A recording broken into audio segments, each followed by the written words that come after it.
Durante el primer año de los EDOC, Patricio Guzmán, el cineasta chileno, decía que un país sin cine documental es como una familia sin álbum de fotos. Y creo que los documentales son esenciales para eso, para tratar de mantener viva la esencia de lo que es un país, mostrar lo que es un país en cada año y para poder preservar la memoria audiovisual. Santi tenía 17 años cuando tomó su última foto. El nene tenía 14 y una energía en 10 segundos.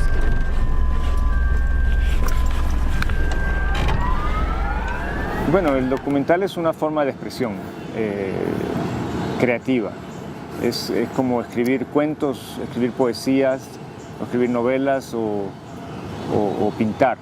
Como un discurso que se formula por un ser humano, que da su visión del mundo. Lograr que una realidad pueda alcanzar un trazo poético que te permita ir a lo más profundo de la condición humana. You know, it's not about being beautiful or not. It's about, trying to communicate more about your story through the visuals. Creo que es una herramienta para entendernos más, para entender más cómo somos los humanos, de todas las condiciones, de todas las razas. Tú estás trabajando con gente concreta, entonces tienes que tener algún tipo de respeto y compromiso con las historias que levantas. Una expresión artística que me permite hablar y tratar temas que me interesan, pero relacionándome con gente real.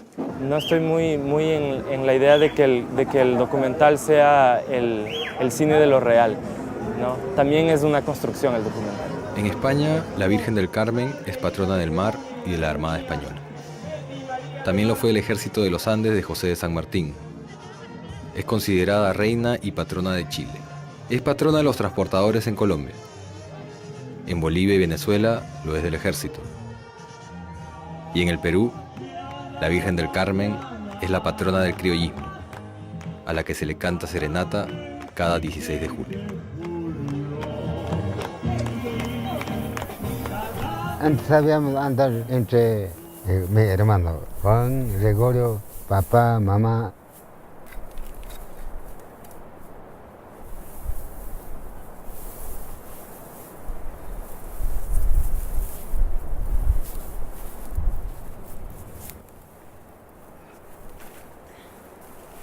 Yo sabemos trabajar en hielo natural, con arboretos.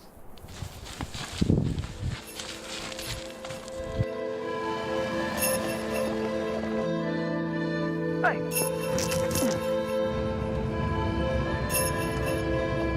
Ay. Ay.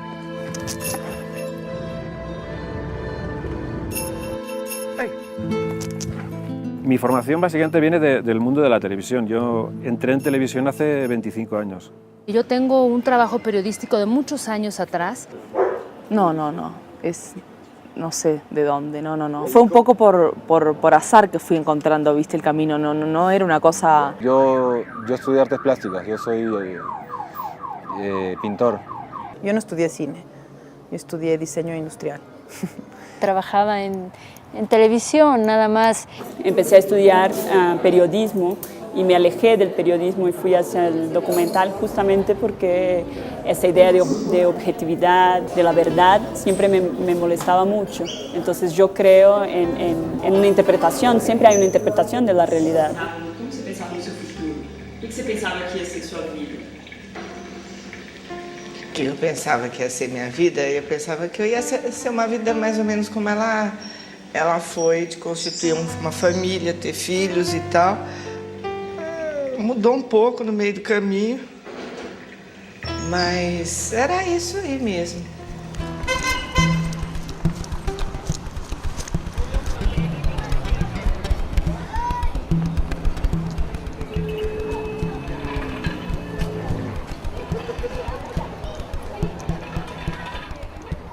A veces uno habla del documental como que fuera el cine de la realidad, y yo pienso que todo es una fragmentación de la realidad. Hay un grado de manipulación de las imágenes.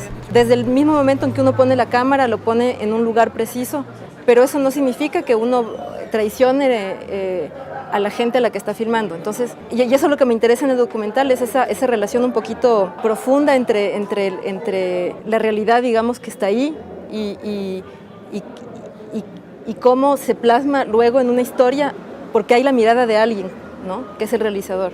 Siempre hay una interpretación de la realidad y es con eso que trabajamos, no con la verdad absoluta. Nunca estamos contando la verdad. Quienes hacemos imágenes y quienes construimos representaciones de la vida somos ilusionistas. Estamos siempre en el juego de la representación. No creo que exista una verdad.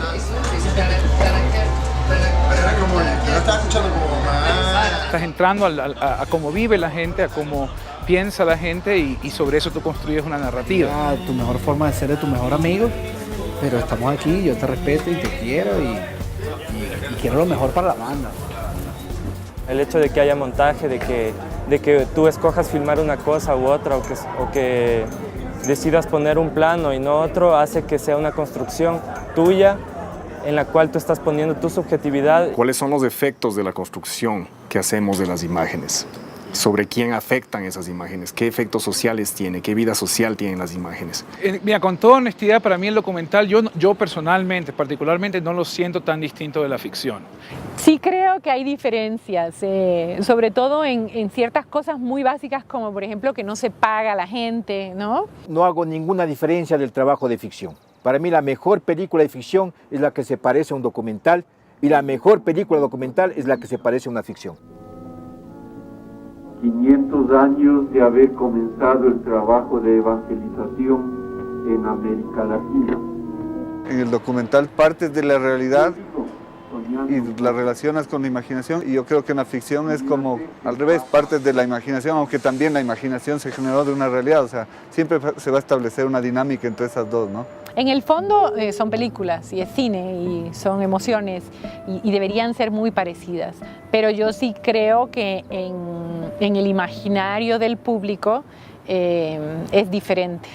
El otro día, por ejemplo, vi Five Broken Cameras y salí así, de que no podía ir a mi casa, así no podía caminar, así estaba como totalmente tocado, mañas, y no sabía. Y al final dices, no, a veces uno cuando ve un drama, en una ficción, dice, no, pero es una película, ¿no? Son actores. Esos no eran actores, ¿no? Entonces dices, concha, qué potente. Él es Pedro, mi papá. Desde hace más de 20 años, todos los miércoles protesta frente a la presidencia con la foto de mis hermanos desaparecidos. Esta es la oficina de mi papá. Alguna vez me dijo, niña, uno sabe cuándo comienzan las luchas, pero no cuándo termina. Y el documental en particular, a diferencia del cine de ficción, tiene la riqueza de que su guión puede ser más sorprendente, porque en el guión de ficción estás un poco obligado a cumplir las reglas de la narración y de la puesta en escena. Y en el documental ocurre un poco como en el ensayo literario, puedes hacer lo que quieras. Pero es mucho más de reto hacer un documental, es mucho más complicado, digamos, no existe un guión fijo. Y la magia se da en la sorpresa, en las cosas que suceden sin planearlas, en las cosas que no están en un guión establecido. El material con el que trabajas está vivo y sigue cambiando, sigue mutando y sigue evolucionando, y tú tienes que tener la humildad y la inteligencia de escucharlo. Pero lo que siempre me pasa frente a la muerte es pensar, ay, se haya sentido bien, ojalá que yo haya participado para que se haya sentido bien con todo lo que necesitaba sentirse bien.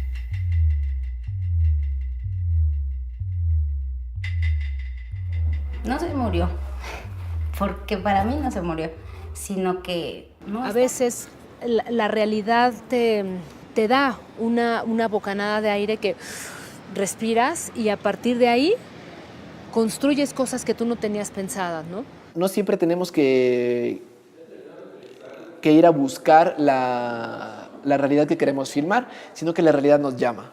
Y a veces te lleva, así no quieras, porque tú en tu preguión o en tu escaleta, en tu esquema, no estaba eso. Pero la cámara, las situaciones, la gente te lleva tal vez a otro tipo de historia y otro tipo de documental y lo vas descubriendo al paso. Me estoy yendo para Bruselas y no sé si en la vía del tren, pero entonces estoy un poco apurada, pero quiero mostrarles un poco cómo se ve esto. Así que bueno, ahora nos vemos en el tren. Los amo. Cuando delante de la cámara sucede algo que es verdadero y vos lo lográs dejar registrado, es lo más rico, es el momento más mágico. Y eso no tiene precio, no hay repetición. Como Godard decía, solo necesitas un arma y una chica para hacer una gran película, ¿no? Y eso es como decir, solo necesitas una buena idea o un buen guión para lograr hacer una gran película, y creo que es mucho más importante tu idea que la cámara o la técnica que estés usando. Tener una idea, y una idea que se pueda transmitir y que toque a muchos es lo fundamental. El escribir un guión te permite articular, en principio, evidentemente, una historia, un relato y una forma de interrogar a tus sujetos. Claro, la concepción es fundamental en un trabajo que enfrentes audiovisual, pero si ese trabajo está sobreexpuesto totalmente, no sirve de un carajo. O sea, si no hay un buen fotógrafo, si no hay un buen sonidista, por más que lo hagas tú. Yo te quiero mucho. Descansas. Tuve la fortuna de tener una fotógrafa extraordinaria, no solamente por su precisión técnica, estética, sino porque su sensibilidad nos permitió a las dos ir así codo a codo, entrando y entrando y entrando a la vida del personaje hasta que ella misma nos dio un momento que nosotros no esperábamos, como el desnudo que ustedes ven en el documental. Puedes conseguir una relación muy cercana que te permita una naturalidad en la acción, pero la persona que es filmada siempre sabe que existe una cámara y está siempre actuando. Para mí el ideal en el documental sería que la cámara no esté, pero que se pueda registrar. Lograr que la cámara se vuelva invisible, si quieres, aunque es un imposible, es seguir un imposible, pero tal vez la manera de hacer que se vuelva invisible es que se vuelva aceptada por todos. Las cosas a veces suceden antes o después de que uno apaga la cámara o enciende la cámara, entonces te tienes que quedar con ella.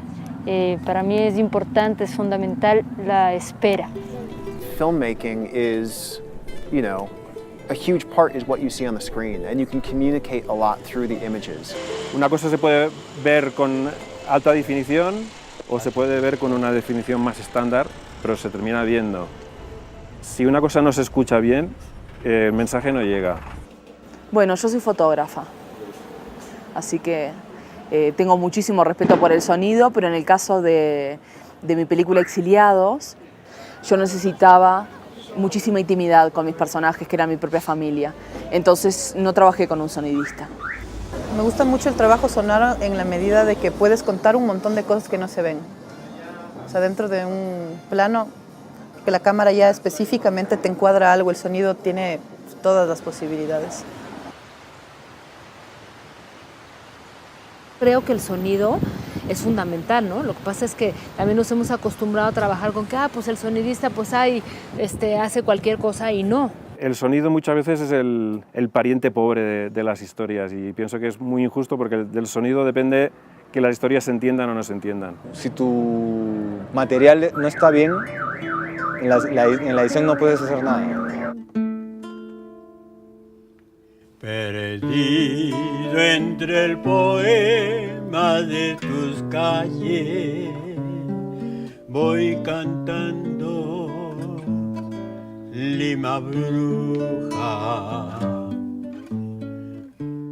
Gran parte de la resolución de la historia se lleva a cabo en la edición, ¿no? O sea, ahí construyes o destruyes tu guión, ¿sabes?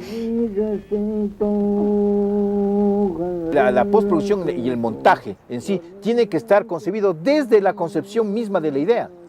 No es que vamos a ver cómo resolvemos ese material. Yo no trabajo con un guión cerrado, o sea, yo no sé, mis películas se escriben en el montaje, en la edición, lo que es un riesgo, o sea.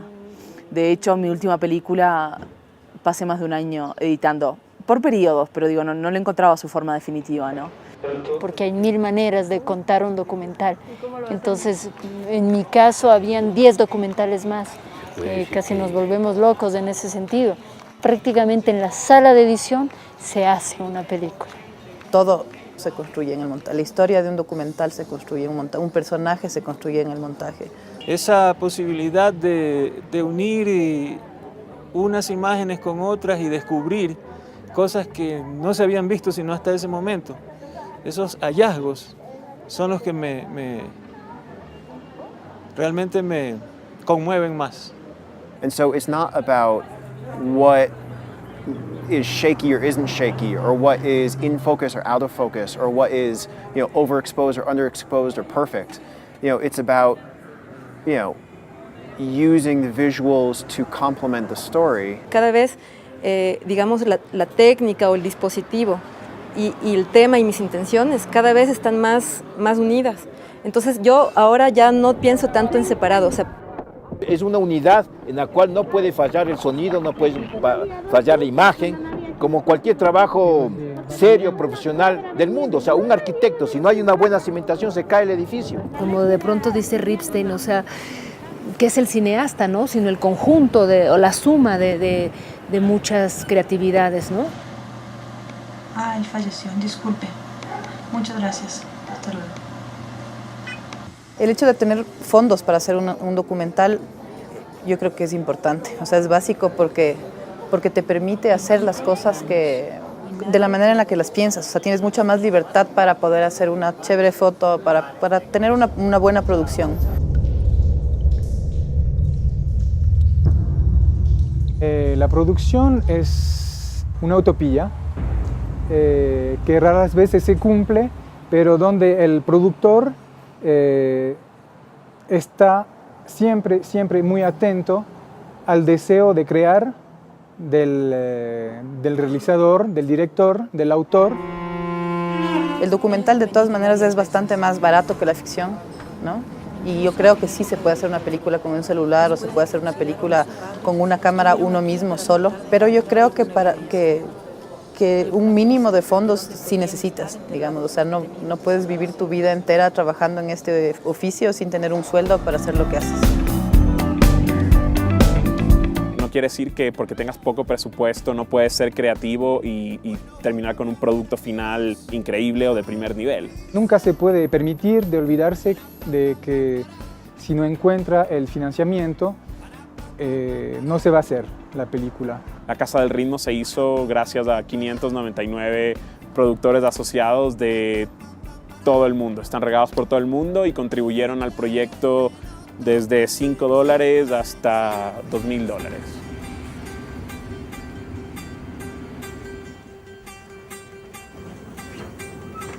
Yo creo que con unos 600, 700 euros pudimos sacar el recurso, el material para poder hacer la peli, ¿no?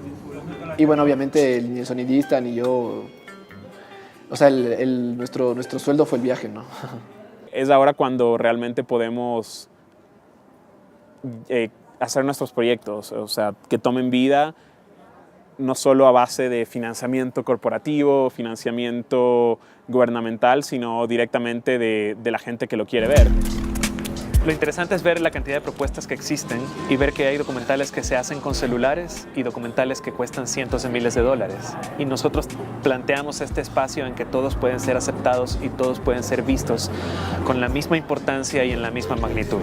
Los documentalistas, bueno, en América Latina en general, padecemos el problema de la distribución, ¿no? De los fondos y la distribución para el documental. Que las salas cinematográficas comerciales en México están acaparadas por una cartelera comercial americana que lo que le interesa pues es un tipo de programación y que sus salas estén repletas y no apuestan por el documental. Los multicines no traen películas o no pasan películas porque no le gusta a la gente y la gente al final no se ve a sí misma, no ve películas latinoamericanas o no ve las películas nacionales porque no las pasan en el cine. O sea, en realidad es... Una película documental es muy difícil ubicarla en las salas comerciales. En el Ecuador hay cerca de 210 pantallas de cine. De las 210 pantallas en el Ecuador hay solo 5 que estamos dedicadas al cine independiente. Es absolutamente desigual la competencia. Es un mercado difícil de llegar. The marketing and the selling is going to help you get an audience. If you want to make your movie for yourself, then it's a different story. But if you want to make a movie for the public, you really have to learn how to speak to the public in a way to engage them, in a way to have them pay their hard-earned money to go out and see your movie and support it. Yeah, you're paying pretty much asking people to support your vision and your movie. Vivimos un momento complicado en que es difícil vender documentales y todavía la gente no está acostumbrada a ver documentales, pero el destino ideal del documental es el público masivo que puede estar en televisión. Nosotros lo que hacemos es tratar de cumplir con este espacio necesario para que el nuevo cine se vea. Los festivales para los documentales, ellos no tienen un mercado, no tienen larga distribución. Entonces es la única posibilidad para mostrar las películas, ¿no? Y para girar en lugares diferentes. En el caso de la Ciudad de México, DocsDF y Ambulante, creo que abrieron una puerta muy importante de difusión. Eso no significa distribuir, porque ahora falta que tú recuperes ganancias y que sea esto pues un negocio, ¿no? O sea, que realmente no te la pases quemándote las pestañas 3, 4 años y que al final no tengas ninguna ganancia, ¿no? Más que un salario mínimo a partir de lo que recibiste de los fondos públicos, ¿no? En estos últimos 11 años, lo que hemos tratado es de expandir un poco el horizonte de la oferta documental que pueda verse en el Ecuador. Lo ideal sería que podamos tener cuestiones que son aparte del festival que sirvan para ese propósito. Poder tener un mercado de documental o un sistema de venta de documental para que la oferta no solo en Ecuador sino en Latinoamérica pueda estar presente. Tienes que tener una red, ¿no? Es muy importante el network entre los realizadores, los productores, y por eso son muy importantes los festivales, porque es el lugar donde se encuentran, ¿no? Es tan importante, ¿no?, los EDOC, que existan festivales especializados en el documental, porque eso nos permite conocernos entre nosotros. Eso es primera cosa. Es lo que a mí me pasaba en la década de los 70, ¿no? Ir a un lugar, ¿no?, que en este caso era Cuba, y ahí conocernos lo que estaba haciendo en Chile, en Argentina, en Perú. Es lo que está haciendo el EDOC. Es fundamental que establezcamos un lazo de comunicación, un flujo importante de información que nos permita saber un poco más de nuestras realidades, ¿sabes? Porque es muy fuerte, y yo me he dado cuenta que llegas a un festival en Europa o en Estados Unidos y de pronto ves un documental que se hizo en Ecuador o en Honduras o en Colombia y dices, carajo, pero es que esto está pasando a unos kilómetros de mi país y yo ni por enterada. A mí en los festivales de fuera me dicen, Ecuador, nunca había venido a Ecuador a un festival, qué bueno, qué bien. Entonces es increíble, te llenas de emoción de llevar a tu país para que lo vean otros países. Tu mirada en otras miradas. Creo que el EDOC ha ayudado a que el público y los potenciales directores abran sus ojos. Vean otras realidades, vean otras narrativas, tengan otras emociones que no se relacionen con el país necesariamente. Entonces, el EDOC es abrir los ojos, o sea, el otro cine es abrir tus ojos a otras cosas, ¿no? En todos los términos que tienen que ver con el cine documental, o sea, digamos, en la creatividad, en la narrativa, en la técnica, en los temas. Cuando tú tienes acceso a una programación tan variada, ¿no? 85 documentales del mundo entero, de 20 y pico de países, con temas tan diversos, realmente para el espectador puede ser liberador, puede ser un motivo de un enorme relajamiento y de toma de conciencia de hasta qué punto vivimos enajenados en unos pocos contenidos. Yo pienso que los festivales aquí en el Ecuador y en todos los países, porque hay muchos festivales, son en el fondo una voz de auxilio para combatir este monopolio de imágenes que nos llega, ¿no? El festival o los festivales de cine, de video, como el EDOC, para mí es un alterador del estado de conciencia, porque te altera todo, que te da un entusiasmo de seguir trabajando. O sea, es como una verdadera inyección que te altera la conciencia, por eso hablo de un alterador del estado de conciencia para seguir haciendo cine.